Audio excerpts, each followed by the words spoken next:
சிவகாமி நினப்பினிலே பாடம் சொல்ல மறந்து விட்டேன்.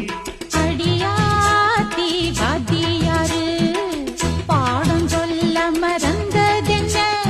முக்கனியே சக்கரையே ஒத்தையிலே நிற்கிறியே. வந்து ஒட்டிக்கோ ஒட்டிக்கோ ஒட்டிக்கோ என்ன கட்டிக்கோ கட்டிக்கோ கட்டிக்கோ. சிவகாமி நினப்பினிலே பாடம் சொல்ல மறந்து விட்டேன். அடியாத்தி வாத்தியாரு பாடம் சொல்ல